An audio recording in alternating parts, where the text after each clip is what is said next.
किसान भाइयों, अगर आपने भी इस साल धान की फसल की बुआई की है और आप भी लेना चाहते हैं धान की फसल से बेहतरीन और बम्पर उत्पादन, तो धान की फसल में पहले खाद के रूप में सही मैनेजमेंट करना बेहद जरूरी है। यहाँ पर 90% किसान भाई गलती करते हैं धान की फसल में पहले खाद के रूप में, जिसकी वजह से उनकी कल्लों का फुटाव कम हो जाता है और आगे चलकर उनका उत्पादन भी काफी ज्यादा कम निकलता है।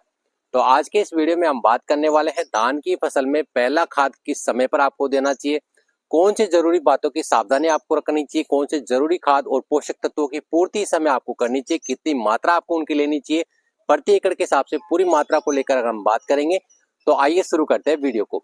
धान की फसल में पहला खाद देने का सबसे उपयुक्त समय की बात करें तो धान की फसल 15 से लेकर 20 दिन की समय अवधि पर जब हमारी हो जाती है, उस समय आपको पहले खाद की पूर्ति करना आवश्यक है। यहाँ पर ही जो किसान भाई ये बड़ी गलती करते हैं, पहले खाद के रूप में ज्यादातर किसान भाई हैं जो यूरिया की ही पूर्ति करते हैं, सिर्फ यूरिया की टॉप ड्रेसिंग करके उसके बाद में सिंचाई कर देते हैं। तो धान में पहले खाद के रूप में यूरिया के साथ अन्य कुछ ऐसे जरूरी पोषक तत्व होते हैं जिनका आपको आवश्यक रूप से पूर्ति करना जरूरी होता है, जिससे कल्लों का फुटाव बेहतरीन होता है, आपकी धान की फसल हरी भरी रहती है और आगे चलकर जो उत्पादन है वो बेहतरीन निकलता है।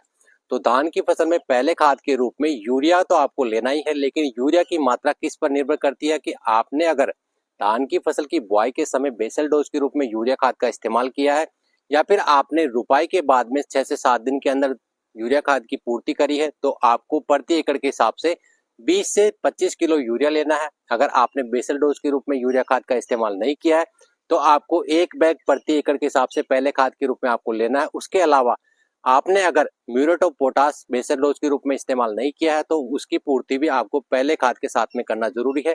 तो आप इस समय पर म्यूरेट ऑफ पोटास ले सकते हैं 25 से 30 किलोग्राम प्रति एकड़ के हिसाब से।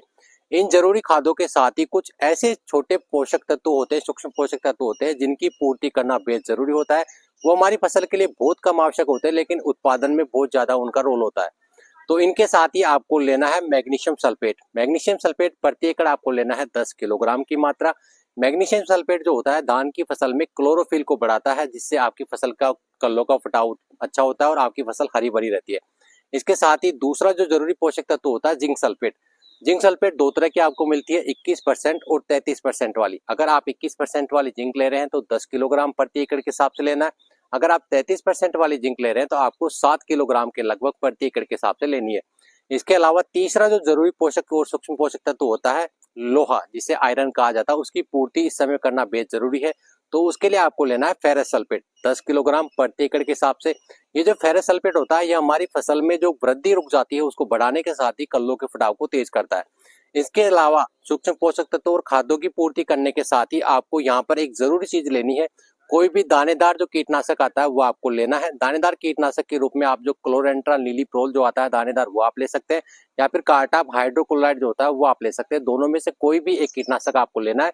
इसकी मात्रा आपको 3 से लेकर 5 किलोग्राम प्रति एकड़ के हिसाब से रखना है। इन सभी खादों को मिला करके आपको अपनी धान की फसल में छिड़क देना है, उसके बाद में आपको सिंचाई करना है। ये कॉम्बिनेशन बनाकर अगर आप धान की फसल में पहले खाद की पूर्ति करते हैं तो आपके कल्लों का फुटाव इतना बेहतरीन होगा और उत्पादन भी काफी बेहतरीन आपको मिलने वाला है। इसी प्रकार की नई नई खेती बाड़ी की जानकारी के लिए जुड़े रहे हमारे साथ में। मिलते हैं फिर एक नई जानकारी लेकर, जब तक के लिए हमारे सभी किसान भाइयों को नमस्कार।